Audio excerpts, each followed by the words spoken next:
বাথরুমের অবস্থা এতটাই খারাপ যে যাদের শ্বাসের সমস্যা আছে তাদের মনে হয় যেন ওইখানে অক্সিজেন নিয়ে যাইতে হবে। যে খাবার দেয় আর নিম্নমানের একজন মানুষে খাইয়া এরা বাঁচতে পারে না। পিরোজপুর জেলা হাসপাতালে অনিয়মে ভোগান্তিতে রোগীরা। 1986 সালে মহকুমা থেকে জেলায় উন্নয়ন হওয়ার পর পিরোজপুর সদর হাসপাতালের শয্যা সংখ্যা বাড়লেও বাড়েনি সেবার মান। হাসপাতালের কাগজে কলমে বিভিন্ন পরীক্ষার ব্যবস্থা থাকলেও বাস্তব চিত্র ভিন্ন।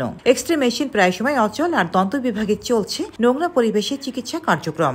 রক্তমাখা যন্ত্রপাতি, অস্বাস্থ্যকর পরিবেশে সেবা পাচ্ছেন রোগীরা। হসপিটালের খাবার ভালো না, আমার রোগী খেতে পারে না, এর জন্য আমি বাড়ি থেকে খাবার আনি রোগীকে খাওয়াই। পরিবেশও তেমন একটা ভালো না, এই ভিতরে তেলাপোকা হয়, রোগী তো খাইলে আরো অসুস্থ হবে।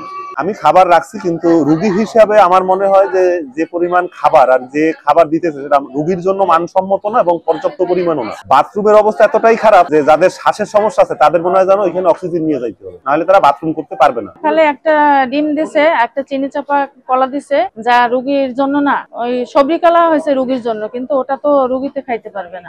এই যে খাবারগুলো দিতে আছে হসপিটাল থেকে আজকে একদম নিম্ন মানের, আমার খাবারটা এখনো আছে, আজকে যে খাবার দিতে আছে এই খাবার খাইয়ে একজন মানুষ বাঁচতে পারে না। জিনিসগুলো দিয়ে মুখের মধ্যে মানে ট্রিটমেন্ট করা হয়, সেই জিনিসগুলো ছিল একদম অপরিষ্কার। আমি নিশ্চিত যে ওনাদের সন্তানদের ওই যন্ত্র দিয়ে ট্রিটমেন্ট করবেন না। যেটাকে বাথরুমে থাকে, বাথরুম পরিষ্কার, সেটা হচ্ছে এই যন্ত্রপাতির সাথে লাগানো রেখে দিয়েছিল।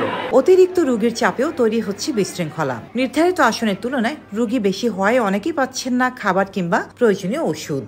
আমরা সবকিছুই ঠিক মতন দিই, এখন রোগী তো অভিযোগ থাকবেই। এই যে মাংসটা যখন রান্না করি আমরা কাটি তখন থাকে এক রকমের, রান্নার পরে হয় আর এক রকমের। হাসপাতালে আমাদের অপরিষ্কার পরিচ্ছন্ন একটা দীর্ঘদিনের ইস্যু। তো আমি মনে করি যে আমাদের সে পরিচ্ছন্নতা কর্মী তাদের সংকট আছে, তারপরে আমরা আমাদের সর্বোচ্চ চেষ্টা করে যাই যাতে আমাদের হাসপাতাল আমরা পরিষ্কার পরিচ্ছন্ন রাখি। উল্লেখ্য, জানুয়ারিতে দুর্নীতি দমন কমিশনের একটি প্রতিনিধি দল হাসপাতাল পরিদর্শন করে খাবার ও ওষুধে অনিয়মের সত্যতা পায় এবং সংশ্লিষ্টদের সতর্ক করে, কিন্তু বাস্তব চিত্র বলছে তাতে কোনো পরিবর্তন আসেনি।